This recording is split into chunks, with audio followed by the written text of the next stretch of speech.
I believe the Bears do win the division this year. I believe the Lions will make a run for the wild card. We'll talk about them in a little bit. And the Packers, I believe, will fall off. I think the Packers are not going to make the playoffs when it's all said and done. I think they go on a little bit of a skid here. And it starts in Soldier Field. It starts in Chicago. So with that being said, the Bears.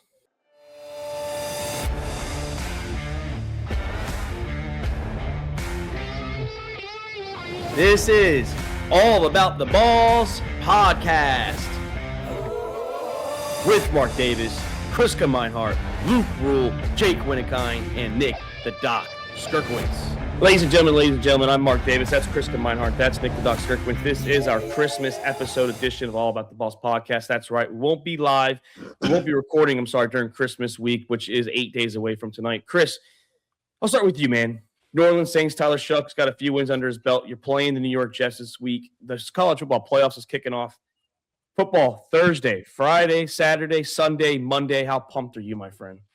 Yeah, very pumped. Tyler Shuck looks like he might be the franchise guy. We just got to build around him. Excited about college playoffs. Ole Miss fans chirping more about LSU than being excited that they're in the playoffs.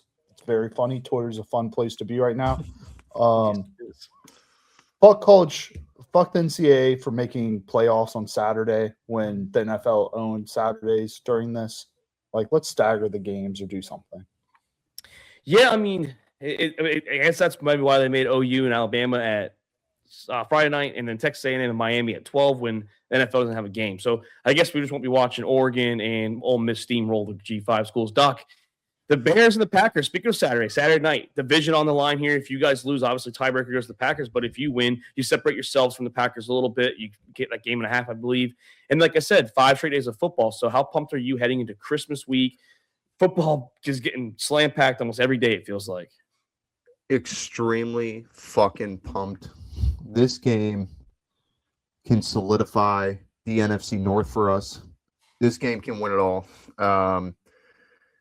This creates a 2-game separation with 2 games to go.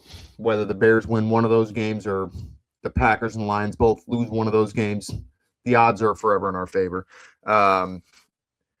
Football Thursday to fucking Sunday or to Monday, I can't complain. Does the NCAA have any Saturday night games? They have Oregon and JMU. But Bears, Packers. Yeah, same time as Bears-Packers, but Bears-Packers is playing it, so I don't think we care about Oregon winning 49-17. Outside of Oregon, is anybody watching that fucking game? I mean, it's JMU, dude. You already know what's going to happen that game. Exactly. That's why they did it. They put the worst fucking game of the college playoffs in the NFL slot. They already knew it was going to happen. I'll watch the first quarter. Until the Bears-Packers come on. No. You got to watch the last 3 quarters because the first quarter is when the Bears are good, those first 2 drives. Until the Indiana Bears come on. Yes, sir. Oh man, I was thinking about that today before we came on, and I had to make a hard decision. Like, if the Bears go to Indiana, like they're not the Chicago Bears anymore. Yeah, you're still. Do I convert to the Packers? No, you spent your life. If they changed from the Bears to something other animal or whatever, war. They won't do that. Then you gotta stay with the Bears because that's. I think Kevin Warren is just trying to create leverage. George Halas wanted this team in Chicago. He created the NFL. All right, the Bears are not leaving Illinois. This is a leverage thing. It's the whole Arlington Heights Stadium is about Chicago doing their part on Memorial Stadium. So, well. We'll keep an eye on that. Boys, Falcons, we have a meaningless game against the Cardinals. Whoop-de-fucking-do. And like we said, CFP is kicking off a lot of good games this week. Thursday night, Rams, Seahawks. We're going to talk about that soon. A lot of primetime games here. Doc, your team's playing a big game Saturday. And it's just college football. We're going to do our predictions as well that we're going to end the show with the 3 of us doing our CFP predictions. We're going to see who is most accurate, who knows a little bit of ball, and maybe if there's some upsets along the way. But are you guys ready for some NFL predictions for this week? Let's dive into it. Do it, dude. As y'all can see on the screen, if you're watching on YouTube, if you're not on Apple, or if you're on Apple or Spotify, head on to YouTube so you can see the way that we do this. Chris, big week for you last week. 13-3. If you would have played offline onto the apps with us, you would have won. You would have won $260.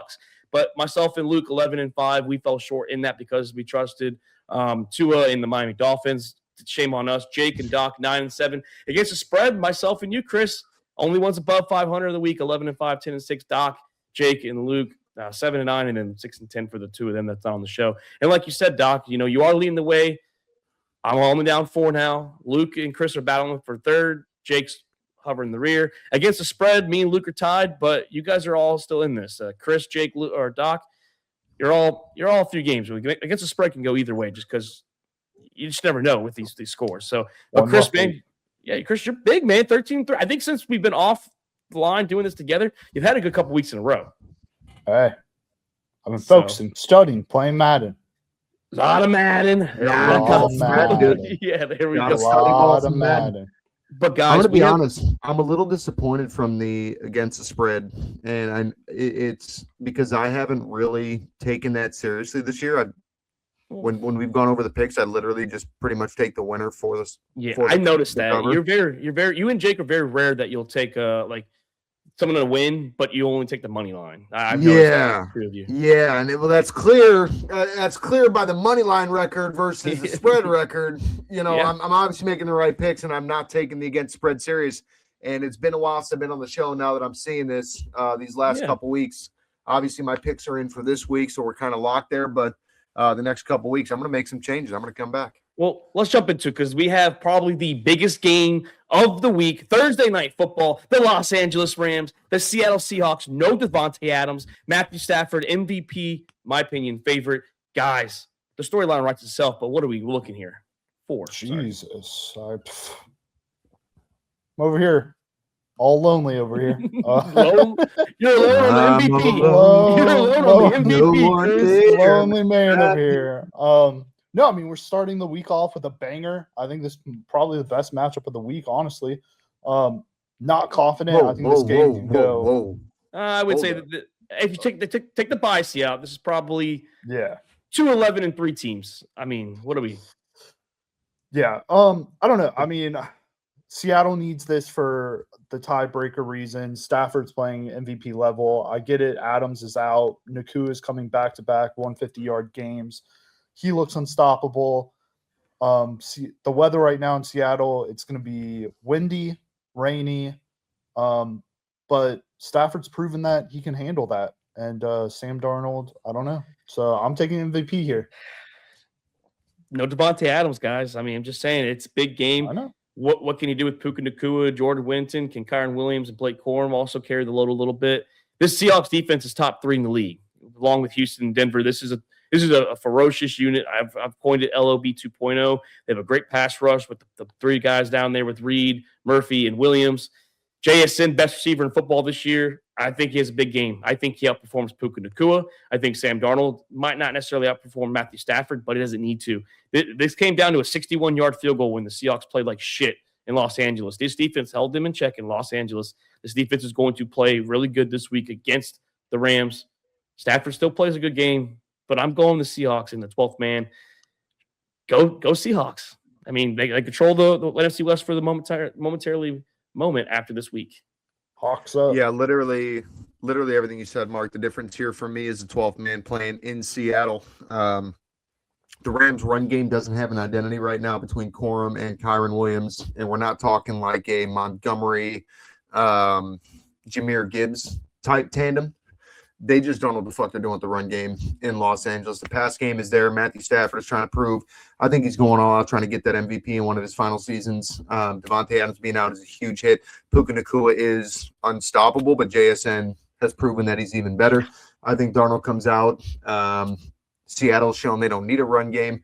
They're going to make this shit happen at home in front of the 12th man. Give me the Seahawks.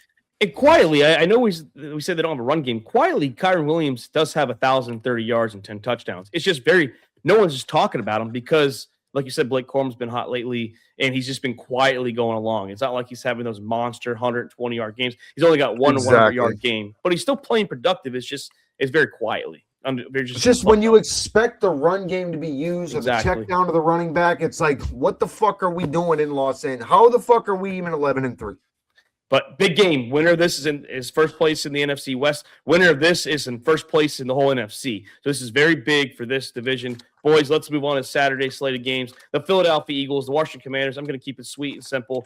The Philadelphia Eagles are in the playoff hunt. They're winning the NFC East. The Commanders have nothing to play for besides pride.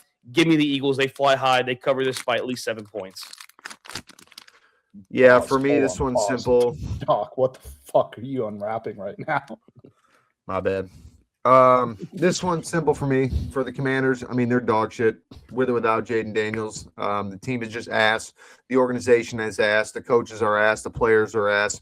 Everything about this team needs to just burn to the ground and start over. Philadelphia is not far behind, but this is a game that they have to win. They got to come out for the playoff hunt. I'm taking the Eagles on this one covering. Yeah, they shut Daniels down for the year. Mariota's playing. Eagles defense coming off a shutout last week. Wouldn't be surprised if they get a shutout this week. I think the Eagles are just going to dominate talent-wise, the line of scrimmage. They're going to clinch the NFC East on the road.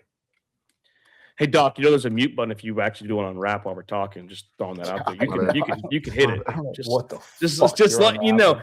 But let's go to Saturday night. Prime time on Fox. We have the Green Bay Packers traveling to Soldier Field to face, at the moment, the Chicago Bears, not the Indiana Bears. 1.5-point favorites just 2 weeks ago, boys. The Bears did come up short 28-21 when Caleb Williams threw the ball 2 feet short in the end zone to Cole Kmet. I'm going to start this one off by saying, fuck you, Chris. Mark, I know I picked the Saints early. I want to switch that up. Fuck that. Fuck the Saints. Honestly, this is going to be a good game, just like the last one was. I just think between these rivals in the series this year, home field advantage is going to come to everything. I think the Bears are going to come out on top here in Chicago. Hey, man, this is the game that Caleb and the Bears offense, they look like something. There's no Micah Parsons. There's no excuses. They're guy that's got 12.5 sacks for the Green Bay Packers is no longer there, unfortunately, due to a torn ACL. So if Caleb Williams and the offense can't get going with this game, if they can't get the running backs going with Kyle and DeAndre Swift, something's wrong. And I think this is the game where Caleb Williams looks comfortable. This is the game where he separates himself. I believe the Bears do win the division this year. I believe the Lions will make a run for the wild card. We'll talk about them in a little bit. And the Packers, I believe, will fall off. I think the Packers are not going to make the playoffs when it's all said and done. I think they go on a little bit of a skid here. And it starts in Soldier Field. It starts in Chicago. So with that being said, the Bears. The run game's going to be there. The run game was there against Packers last week or 2 weeks ago. The run game's going to be there. Yeah. Look, this week, I guess it's going to be a make it or break it week for me. I look a little lopsided. Micah Parsons, big blow, like y'all mentioned, but I'm going history repeats itself. Green Bay's won 12 of the last 13 matchups against the Bears. Give me Green Bay. Yeah, if Jordan Love, he did take the ownership from Aaron Rodgers. So, I mean, yes, you're right. But sometimes history is going to have to sometimes history has to be written in a different direction. And I think this is the new story now. Let's not act like this is new, though, Chris. You're used to being on an island by yourself in some of these picks. Hey, I'm doing good this year. I'm doing good. I'm not arguing. I'm not arguing it. I'm just saying you've made some outlandish calls before. Well, guys, let's go to Sunday. Let's go battle of the NFC South. Winner of this is in first place. 2 7-7 teams. You have the Tampa Bay Buccaneers, who look like a shell of themselves the last few years, 3.5-point favorites, going up to a surprisingly 7-7 team, and Carolina Panthers, who are coming off a very bad loss, very bonehead decision, by the way. That guy that was trying to take out Shuck, it probably could have made a missed field goal. But guys, what do we think here? Yeah, I love what the Saints are doing in the NFC South, just playing spoiler, like Cam Jordan said. They love it. Looks like neither of these teams want to win the NFC South. Tampa, the defense got gashed last week, 500 yards with the Falcons.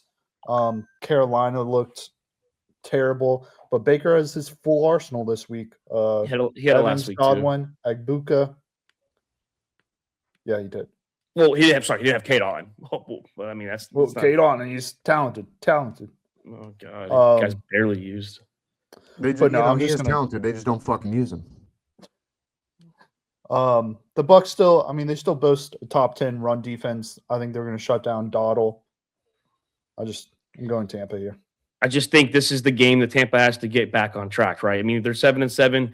I understand Baker had that MVP run the first month. He was a September MVP, and that's nice and cool. But he has not looked like Baker Mayfield. He has not been shaken and baking. He's actually been shaken because he's been getting hit, and he's been throwing a lot of turnovers out there to the other team. And I just don't think that this team is good enough to be big in the playoffs. But against the Panthers, the experience is going to play a factor here. Give me the Bucs in Charlotte to beat the Panthers on the road by 4. Man shaking like damn Michael J. Fox down there, the way he's playing this year after that September. But I think this is just a game that Baker's going to come out. He knows what's on the line. He knows what's at stake.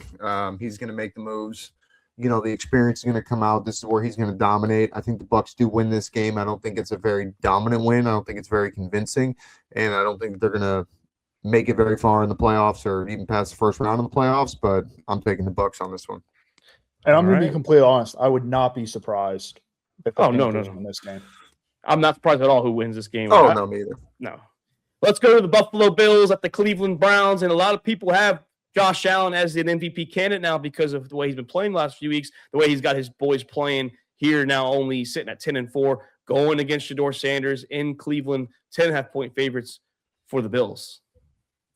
Yeah, for me, that's not going to happen. Josh Allen is playing his typical late in the year football, turnovers, not making the right execution. The fact that they also don't have weapons outside of James Cook in Buffalo. This is a game that is prime with Myles Garrett and this Cleveland defense. I think that they're still going to lose, but it's a game that Cleveland can definitely keep this game close. But this is also a game that I think that Shedeur Sanders can come out and dominate and maybe put one over on the Bills. But I am going to take the Bills on this one, but I think that the Browns cover the spread. I'll tell you this. You talk about his turnover self. The last 2 games, he's got 6 touchdowns, 0 interceptions, 3 touchdowns against the Bengals, 3 against the Patriots. Pretty good defense in New England. I think Josh Allen is hot now. I think he is getting hot. I think James Cook is – we said it. I think it was me and Luke a week or 2 ago. This goes on the backs of Superman, which is Josh Allen, and Batman, which is James Cook. These two have to carry the team. Dalton Kincaid, hopefully he stays healthy. I think he's a good piece as well. The defense has been a little better. I understand they were bad the first half against the Patriots, but the offense also didn't put them in any good spots either. So defense has been better since Pittsburgh, in my opinion, and I just don't trust Cleveland, and I get it. They got Myles Garrett going for the sack record. He might get a sack or 2 on Josh Allen. But I think this team can cover the spread in Cleveland. I just think if Josh Allen and James Cook are going to go out and they're just going to ball out completely, just the 2 of them. You're right. I misspoke on the turnovers. Just put some the respect overall on Josh play, Allen. though, I'll put a little bit on him. But the overall play of Josh Allen the last 3 games, he had a good game against the Bengals. The defense also has been absolute dog shit, which is what worries me the most because Shedeur can pop off, and we have seen that happen. But Josh Allen has not looked convincing. 193 yards, 123 yards, 67, 65 passing. I mean, it hasn't been a pretty streak. He is winning, but it has not been a pretty streak for Josh Allen. He's going to have to come out here firing on all cylinders. The Bills want to take this game in a convincing fashion. Yeah, I mean, Bills coming off a lot of confidence with their comeback win against the Pats. Looked really good in that third, fourth quarter. Browns defense, Mark, you already hit on it. I mean, still a top 10 unit led by Garrett. The offense, though, I mean, absolute fucking disaster. Sanders coming off a 3-game interception. McDermott. Hey, they got Fannin, damn it. Yeah, Fannon's good. McDermott. Yeah, McDermott's 12-4 against rookie quarterbacks. The O-line has been poor, to say the least. I think Allen and Cook are going to be too much firepower. Browns offense averaging 16 points per game. But I will be in the 3rd row of the dog pound to watch Myles Garrett break the single season sack record. He needs 1.5. Hell yeah. 1.5 to tie it. I thought he was down 1. 1.5 to tie it, I believe. He's at it's 22.5. Yeah, he's one back to tie. So you got to have back to tie it? Yeah, he needs 1.5. Oh, even better. He needs 1.5 to break it. I say he gets that against Aaron Rodgers the following week. We can't let that happen on Josh Poo. If he well, doesn't regardless, regardless, I will be there to watch him tie it. Because he's going to get 1 sack. Are you wearing? I'm going to wear the wear jersey. I'm gonna wear the same shit that I've worn the past 2 years. My Okay. Browns jacket, and Paige will be wearing a Myles Garrett jersey. Hate to say it, it's going to be hard to sack him still because it is Josh Allen. I'm not saying you can't. I'm just saying it's going to be very hard because you know how mobile he is, how Listen, athletic I'll take a fucking scramble from Josh Allen. Myles Garrett runs him down and gets him like 1 yard back. Hey, Hey, A cheap it sack, counts as but it's a sack. counts as- It's a sack. I'll take No, it. it's true. It's Listen. true. It counts. few people can escape better than Caleb Williams, and he still got what 1.5 last week. Well, I mean, All yeah, but one of the other guys that could escape probably better is Josh Allen and like obviously Lamar. So yeah, those are the two that probably can outdo Caleb in that department. So hey, I wouldn't be surprised if he gets it. But Chris, have fun out there in Cleveland, man. I get drunk in the dog pound, my friend. Yep, I'm gonna try to stay warm. Jesus Christ, he had 4 against Baltimore. Yeah, Yeah, he he's did. Let's bad. move on to God. Dallas, Texas. He had 7 in 2 weeks. Yeah, he's a freak, dude. Chargers at Cowboys. Chargers 10-4. Cowboys essentially eliminated unless they went out and the Eagles lose out. 2.5-point favorites for the boys. Chargers quietly second in the league in defense and third against the pass. I think Chargers defense is going to shut down Dak's passing. I know him and fucking CD and Pickens, this great connection, but I just think that Chargers defense is going to be able to shut down Dak. And Dallas's defense is fucking bad. Horrendous. Yeah, Absolutely doo-doo. fucking Bad. horrendous. Yeah, It's 29 a total yards allowed, giving up fucking 50 touchdowns already.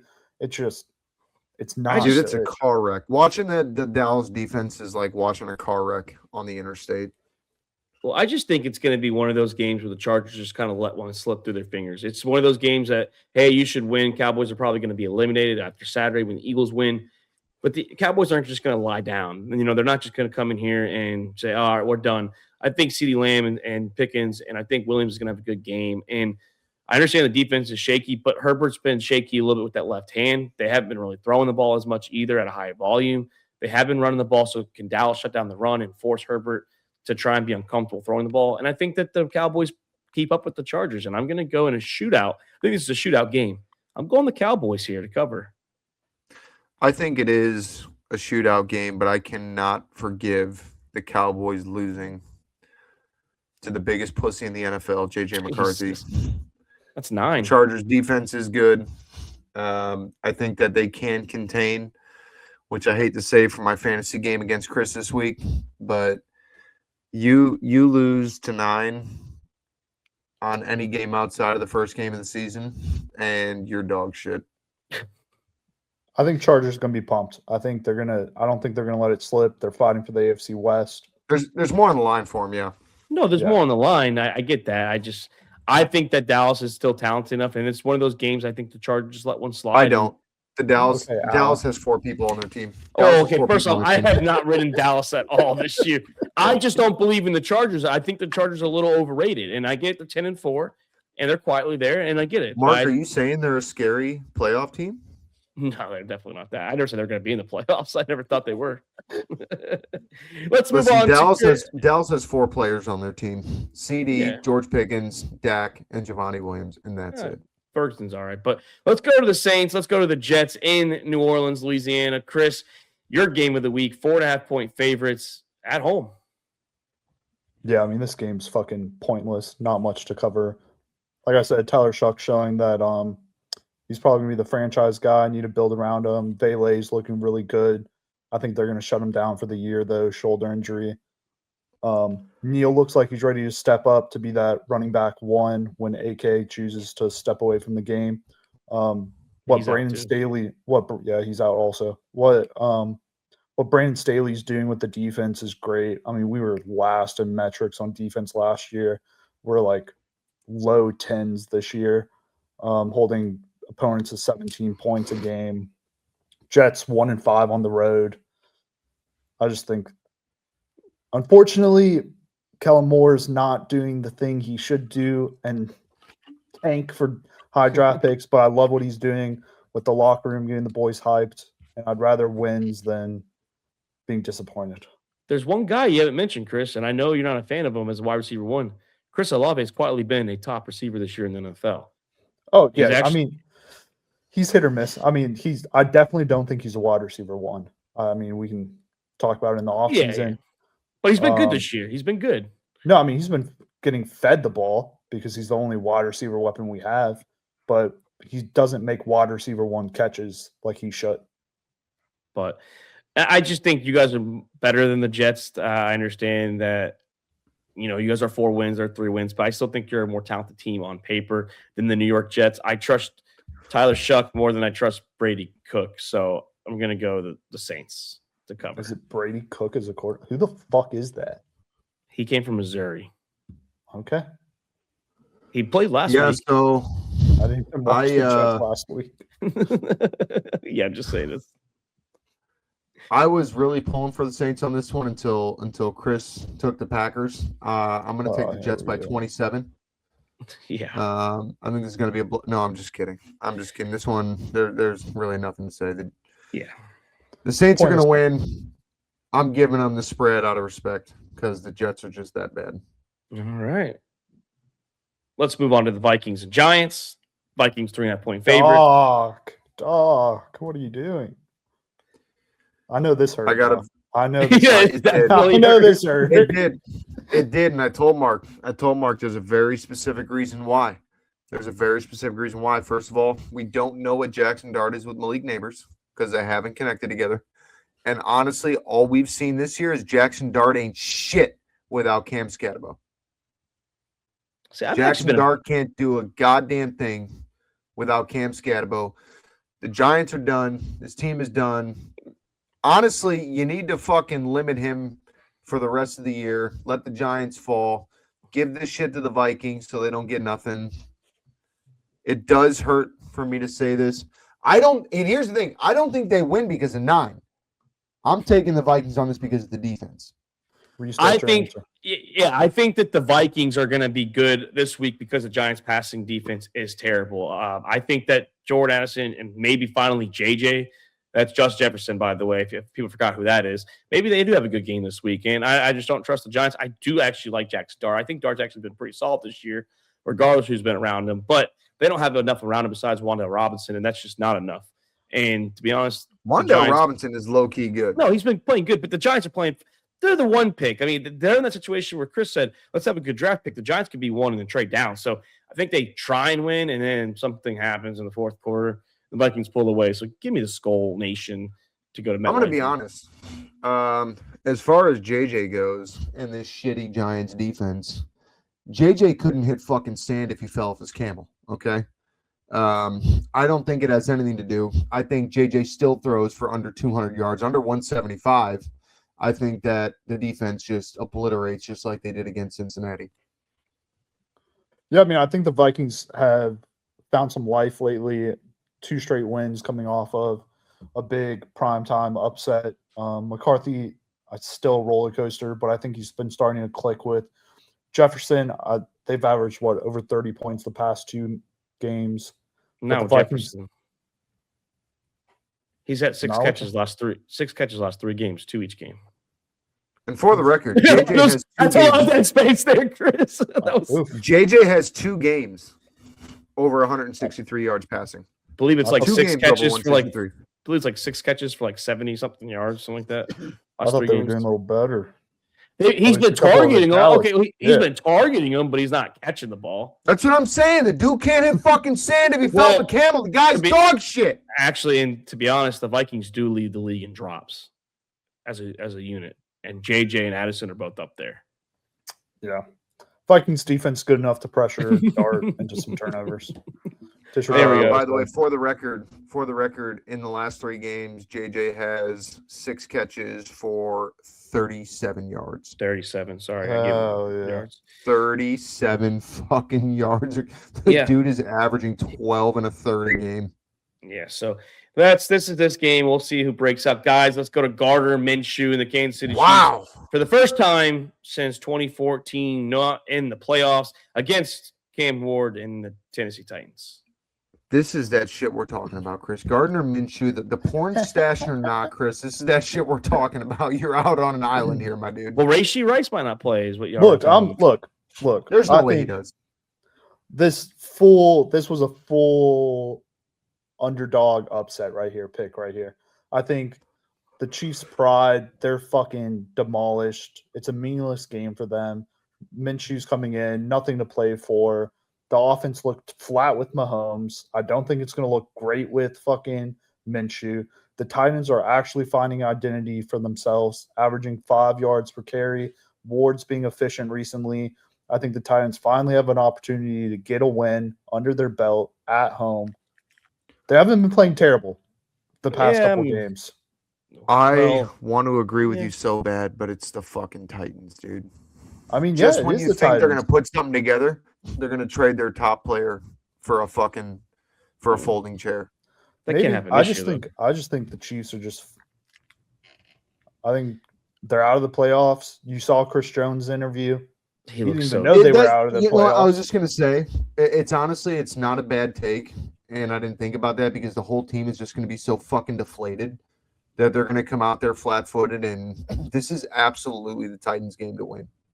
It is, but I can't trust the Titans. I understand. I don't think Minshew's a complete bum. I think he's good enough with this receiving core to at least beat the Titans. One of the greatest backup quarterbacks of all time, him and Nick Foles. Hey, I need him to play good for fantasy. No, you don't. No, the fuck you don't. Tua fucked me. Honestly, I need this Titan defense to dick down fucking Gardner Minshew, dude. Put him on the receiving end of that porn stash. I think Minshew and then play hard for Mahomes. And speaking of Mahomes, I haven't said it here yet. Said it on Discord. If you are in a betting state, you have online, books, whatever they call it. Bet the Kansas City Chiefs are going to win the Super Bowl next year because the face of the league is hurt. They missed the playoffs the first time in 10 years. Travis Kelce's probably retiring. The script writes itself. The Chiefs win the Super Bowl next year. It's just perfect script writing right there, if you ask me. Does he qualify for comeback player of the year next year? He does. But I think he'll get MVP and someone else will get comeback player of the year. It's all right there it's all there for the Chiefs to get back on their throne. So have fun, the Eagles, and whoever wins this year for their 2 years off the Chiefs. But hey, a game that I'm actually looking forward to, and it's because Quinn Ewers is getting his first career NFL start for the Miami Dolphins against Joe Burrow and the Cincinnati Bengals, and the Bengals are 4.5-point favorites on the road. This is the game that I can only hope that the Bengals beat down on the Dolphins so bad. And Quinn, I nothing against Quinn Ewers or you, Mark, that Quinn Ewers plays so much like shit that that Mike McDaniel has to walk it back and put Tua back on the field, and they still get blown out. And this might be the game that finally cost McDaniel's job. I hope the opposite. I hope that this is the game that shows that Tua should be gone, and you can still fire Mike McDaniels. But Quinn Ewers no. That's my point. I agree. No, Tua should be gone. That's why they're going to put Tua back in. He's still going to play like shit. But this is where it's just like McDaniel fumbled the bag. You're a dog shit coach. Get out of here and go fucking take your tokes pre-press conference. Yeah. This is just another. There's a couple of really good games this week, and there's some really weak dog shit. Like a lot of really weak dog shit. Well, I personally just want to see. I already said it. I don't think Quinn Ewers is an NFL quarterback, but I want him to do good. I still want my boy to do good, and this is a good test. But I don't think that with this offense and the uncertainty or like the unknown of what Quinn can do, I'm going to go Bengals just to cover. Yeah, I want to see Chase. I want to see Jamar Chase come out here and connect with Joe Burrow for the first time since his return and put up 50 this week. Yeah, I mean, it's just hard to bet against Burrow and Chase against this Dolphins defense secondary that's given up plays all year. A-Chain's probably going to run for over 200 yards against this defense, but Burrow's just frustrating to where they can drive down the field in 40 seconds and score a touchdown. If the O-line can literally just give him 2 seconds to breathe, I think he's going to be able to outduel Ewers easily. Oh, yeah. 100%. Rooting for my boy, though. Rooting for old Quinn. Number 14.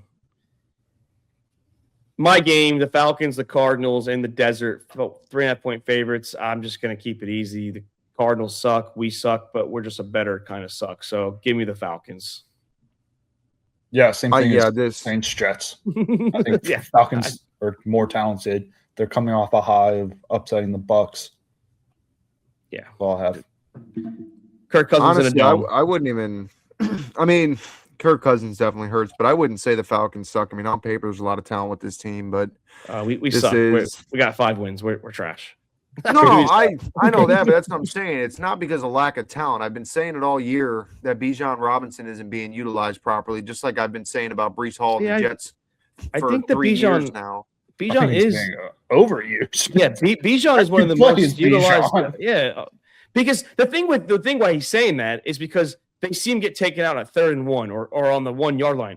Well, I'm sorry, the power back is Tyler Algier, and any common sense football like knowledge person would say I would rather have the power back give me that 1 yard. That's not Bijan's specialty. He's not a 1 yard. I mean, he can. But if you know Algier's a bowling ball, you put the bowling ball in. But if the guy can get you fucking 10 yards, why not put him in for 1? Because you're not trying for the home run off the bat. You're just trying to get the first down. And Bijan is still leading the league in scrimmage. I get it, but that's why you spread out the offense. You don't fucking run a goal line from the 30. You spread out the offense, and that gives him the opportunity. So Bijan should be touching the ball 35 times a game. I mean, he's touching the ball 20, 25 times a game. So you want him to die. Not. Are you talking about receptions too? Yeah, he leads the league in scrimmage yards. Like he's number one. I was going to say in rushing, he's only top 20 touches once this year. I'm sorry, and he's still 3rd or 4th. Times. Three in the last 5 games, but 4 times total this year. And he's still 4th in like rushing or something like that. Like he's up there with Jahmyr Gibbs and CMC for like usage rate, like an A-chain. He's doing his job. It's just we suck. I mean, we are terrible. There's nothing to say. We're terrible. We have a quarterback problem. I look at the losses. My point is I look at the losses. I see a correlation. Lost to Tampa Bay, 12 carries, 13 against Carolina, and that game got out of hand quick, so I understand that because when that happens, it quickly becomes a passing game trying to catch up. 14 against San Francisco, 9 against Miami, 12 against New England.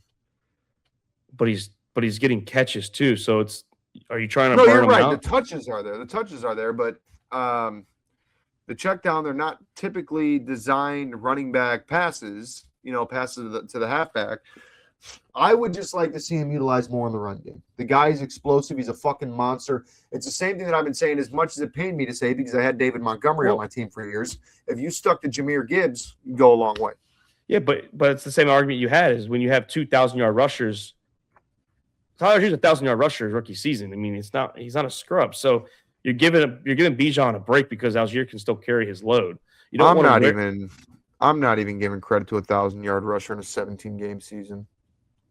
I was never impressed with 1,000-yard in a 16-game season either. As a rookie, that was like a 5th, 6th round pick. I would say that's pretty impressive. Was he the RB1? He took over after a while. We didn't have a fucking running back. It was whoever the hell was playing. We didn't have a running back. Season. That's 58 yards a game. He also didn't start right away too. So take away like the first 4 or 5 games. Okay, that changes that changes my opinion on it. But we suck. I mean, there's nothing. We sucked. I don't know what we're talking about the game still. Yeah, we spent way too much time on that. Jags, Broncos, 10-4 Jacksonville, 12-2 first place in the AFC. Denver Broncos coming off a high win against the Packers, 3.5-point favorites at home.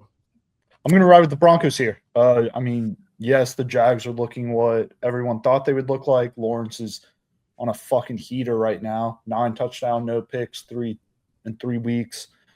Going to Mile High, though. Denver's perfect 7-0 at home right now. Knicks looks like a seasoned vet, honestly, recently. They're riding 11-game winning streak. Defense, phenomenal, probably the best in the league, 18 points per game. This is what we all thought. I think Jacksonville comes in here and struggles against their defense. Yeah, cute stats. I'll give you that. But the last 3 games, Jets, Colts, Titans, not in the same ballpark as the Denver Broncos. So with that, Trevor Lawrence comes back to – I picked Denver. No. I'm saying it's cute stats. ETN has also been key. ETN's been kind of the shining star the last 3 weeks. Let's not act like Denver's been on a fucking heater beating top-tier teams, okay? We talk about it. Jacksonville's played Denver's, beat Las Vegas by 3. All right, they beat the Chiefs, but we've talked about the Chiefs. They went to overtime against Washington, and then they beat the Raiders by a touchdown. Let's not get too impressed.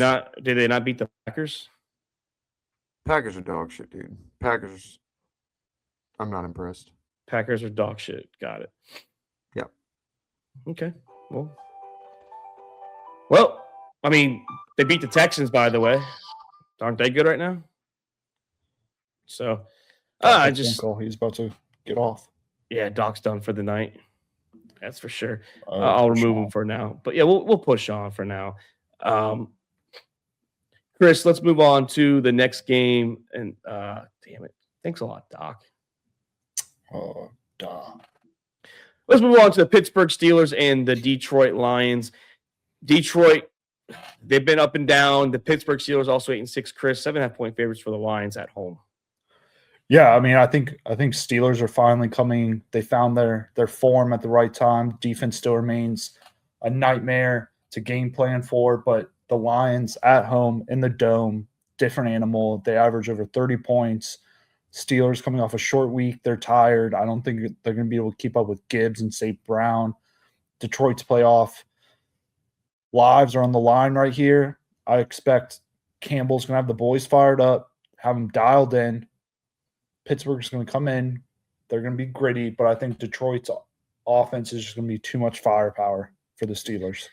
Yeah, this offense is going to be electric. Chris, playoffs are on the line, like you said. They're 8-6. I believe they have to win out. They have to get to 11-6 to give themselves a shot. The Steelers could actually literally lose the next two games and beat the Ravens last week, and they're in the playoffs. So, yes, it's very crucial for them as well. I mean, you still want to separate yourselves, but I think that the Detroit Lions they're just purely better than the Pittsburgh Steelers. St. Brown's on a tear. Jahmyr Gibbs, I believe he was not utilized that much last week. And against Steelers defense, even with TJ Watt, if he's back, still going to be a little banged up if he plays. Not enough. Give me the Lions to roar high and just cover the spread easily. Yeah, this was a tough one for me because this is one of those games that the Steelers come out and claw their way to victory. And honestly, I spent some time today looking at Goff's numbers and how he's been performing this year, and I haven't been impressed across the board from him. But there's so much freaking talent on this team, and I think playing in Detroit is going to make a difference indoors versus playing out in that Pittsburgh cold. So give me the Lions. Let's move on to the Las Vegas Raiders. Not sure who the QB is going to be, traveling to the Houston Texans, 14.5-point favorites for the red-hot Houston Texans. Texans. Yeah, I'm going to keep this one simple. Raiders suck. Doesn't matter who the fucking QB is. Gino either throws 6 picks or he doesn't, or his backup doesn't, rather. Texans have a lot to fight for. They're taking this one easy. I don't think a lot of people want to see the Houston Texans at this point in the season. They're one of the hottest teams in football. I believe they still win the AFC South. I think they will take it from the Jaguars when it's all said and done. And good luck to whoever's to play them. And Geno Smith, Kenny Pickett, doesn't matter. Best defense in football right here. I think they probably could score 2 touchdowns by themselves and damn near cover the spread just off that. So give me the Texans. Yeah, Texans won. He started it. Oh, He started it. I just not much to say. Raiders suck. Defense is great. You're right. Let's move to Sunday Night Football in a game that I believe all eyes will be on for our Discord. You have the New England Patriots sitting there coming off a disappointing loss to the Buffalo Bills. The Baltimore Ravens, 7-7, fighting for their playoff hopes. 3.5-point favorites for the Birds in the bank. Yeah, I mean, Patriots coming off a disappointing loss with the Bills. I mean, up 20 points, then just blew it away.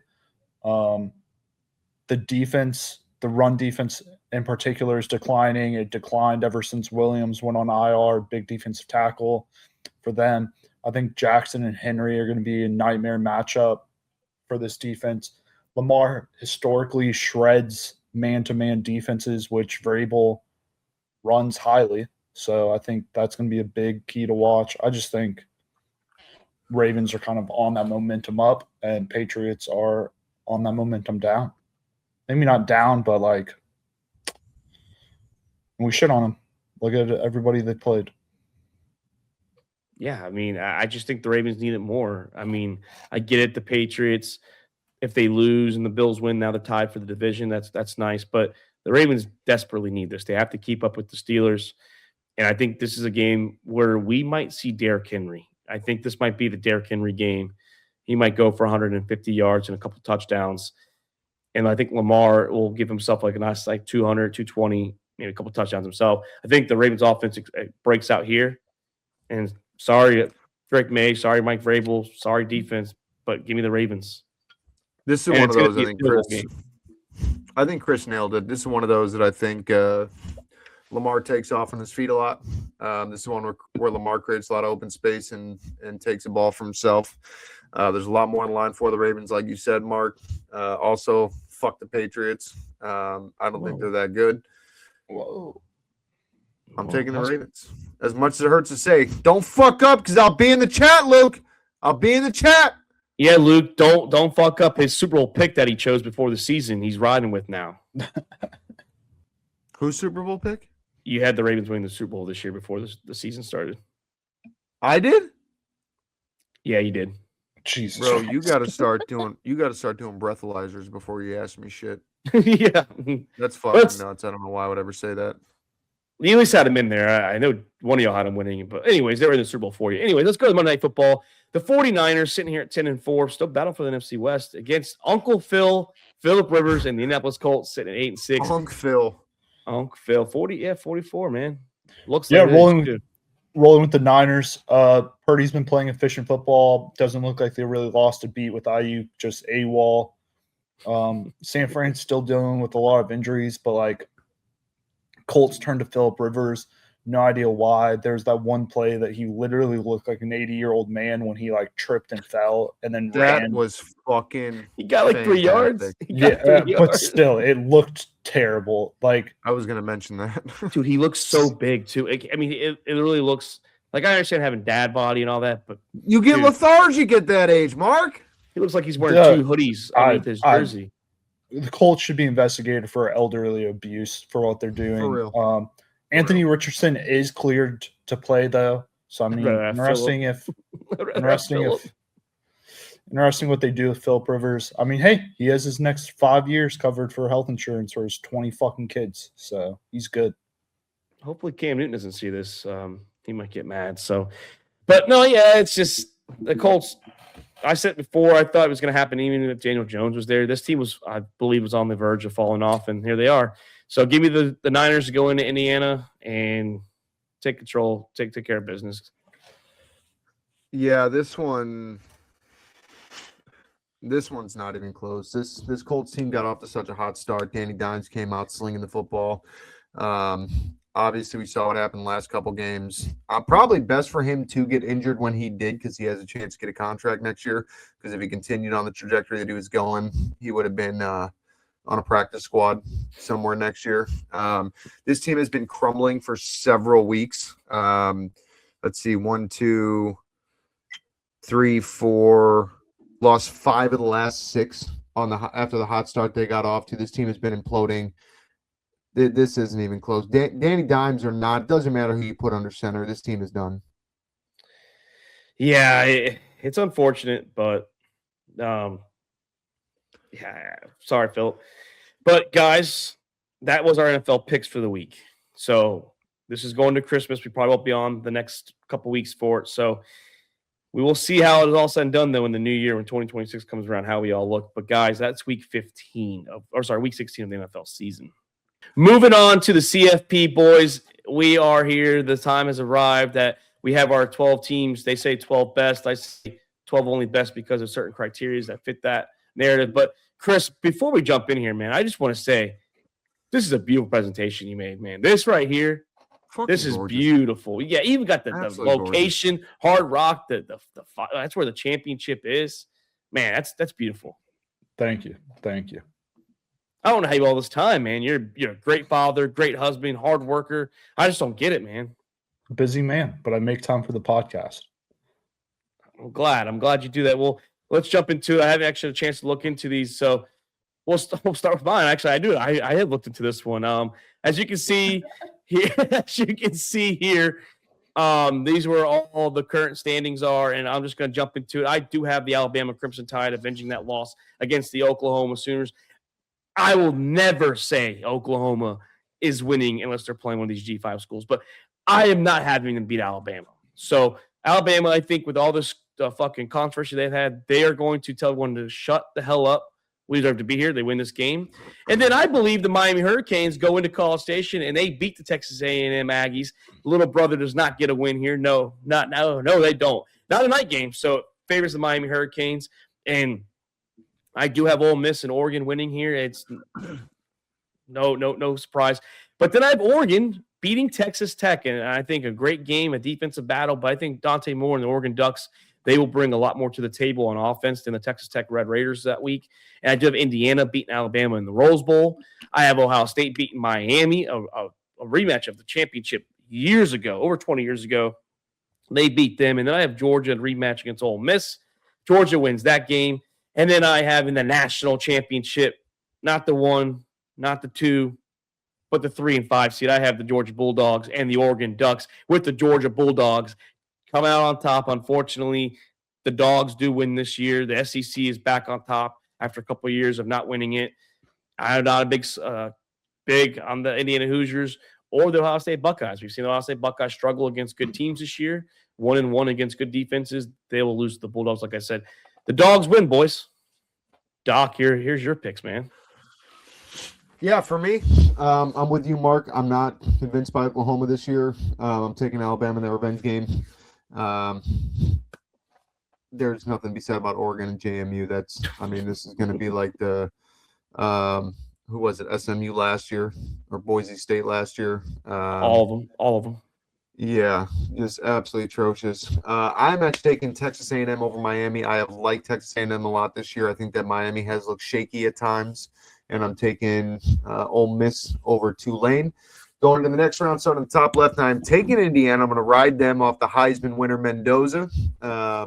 I'm going to take Oregon over Texas Tech, because Texas Tech is a team that started off rough, kind of came back, so they do have momentum. But I think Oregon is more suited for these high-pressure situations. I am going to take Ohio State over Texas A&M, because as much as I've said it this year, Texas A&M finds a way to Texas A&M themselves out of contention, and if I keep saying it, it will happen eventually. It already happened. It happened the rivalry weekend when they lost to Texas. Yeah, and it's only going to continue.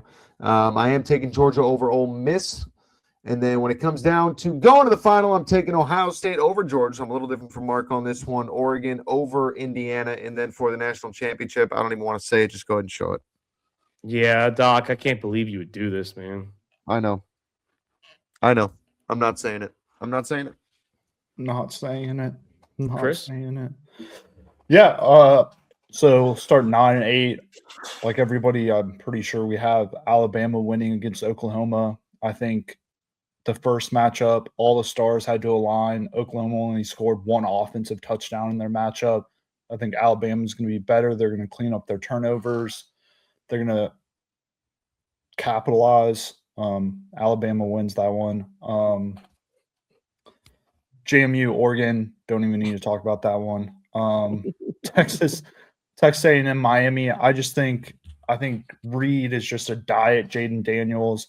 I think Miami's physical, but I don't think it's going to be able to travel well with A&M's home field advantage. And they're explosive. I don't think Miami can move the ball, but A&M has the explosive plays. I think Miami struggles. A&M controls tempo. They win that game. And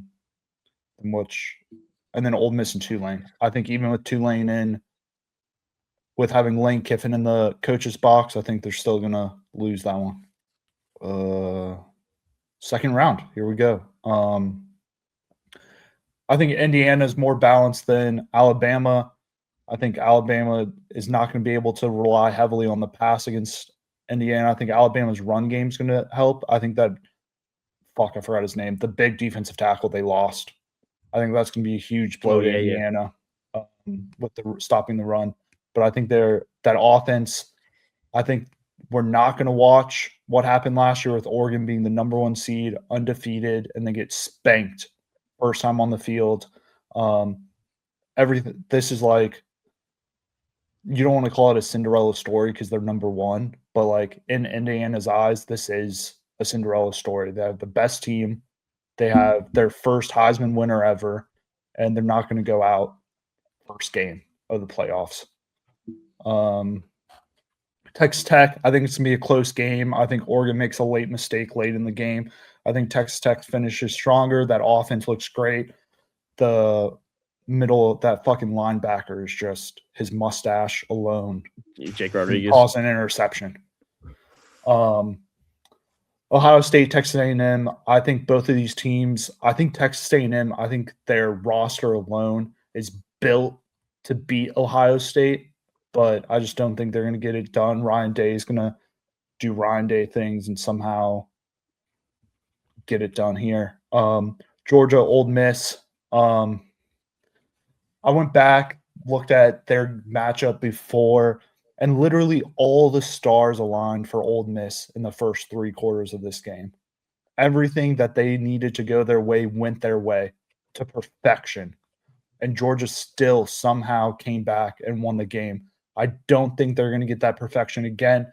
Yes, I think the players are going to be fired up. There's going to be a lot of things about Lane Kiffin and all this other bullshit, but I just don't think – I know that the offense quarter kind of like calls the plays, but like when shit happens, it's Lane Kiffin's offense, and he's not there to get relied on. I think that's majorly going to hurt them. Georgia wins against Ole Miss. Ugly. Yeah, if it's not against Tulane, I don't think Ole Miss wins that game. If they're playing any one of the Power Fives or Power Fours, I don't think they win that game because they are under a new coaching staff. It's the same coaching staff. Sorry. But even if you're bringing in the same staff, it's still going to be more than likely a new playbook. I feel bad because he's LSU's offensive coordinator. I can't remember his fucking name right now. But he calls some of the plays from Lane Kiffin, but it's Lane Kiffin's offense. Right. So, I mean, like and I hate using like halftime adjustments because there's no such thing as halftime adjustments anymore. And Kirby Smart will tell you everybody has fucking iPads on the sideline. You make adjustments right there and then after the drive. You don't have Lane Kiffin to hit up and be like, hey, like this is happening. So I think it's not going to worry about the Tulane game. I mean, they fucking out-physicaled them and beat them by 40 points their first matchup. But when that's why I say if they're playing anybody but Tulane, it might be a different story. But that's a cakewalk. That's why I don't have them going past Georgia. Yeah, and Kirby Smart's a fucking master at adjustments during game. That dude's a monster. He is. I'll give him that. He's annoying, but damn. He's a good coach. Yeah. 1-4 matchup, Indiana. I have same thing. Cinderella story. I just don't see them losing this game against Texas Tech. I think they're more talented. I don't think Texas Tech can out explosive play, if that even makes sense. I think Indiana stays ahead of the chains this whole game and just kind of like the score might seem a lot closer than it actually is. It might just be one of those games where it's always in the hands of Indiana, but the score is close. Georgia, Ohio, I think it's going to be just like the fucking Indiana-Ohio State game for the Big Ten championship. I think Georgia's going to run the ball. I think they're going to be able to stay in control. I think play action is going to help open up their chances. The national championship, Georgia. Kirby Smart does it again. I don't know how he keeps doing it. Shocker. I will say this because I know you didn't do it, Chris, because he's not here, but I want to say it out loud. Luke is going to pick with his fucking heart this time. He's going Texas Tech over Ohio State in the national championship. So, yeah. Just want to throw that one. Good for him. Good for him. Who did Jake ever text you? Who is Jake? No, he said, what do I need to do? I was like, you just got to pick round by round, and then never got a response. So take that as you may. But guys, great episode. I hope the both of you, and I hope anyone that's listening at this point and everyone else, have a good Christmas. Have a good New Year's. Enjoy the rest of 2025, and let's get into 2026 safe and healthy. Let's do it. I think we can do it. We can. Yes, sir. Sandio. Thank you.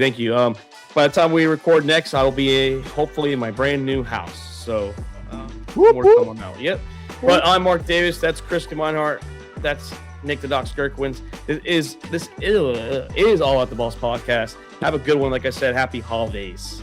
Thank you for checking out another episode of All About the Balls podcast.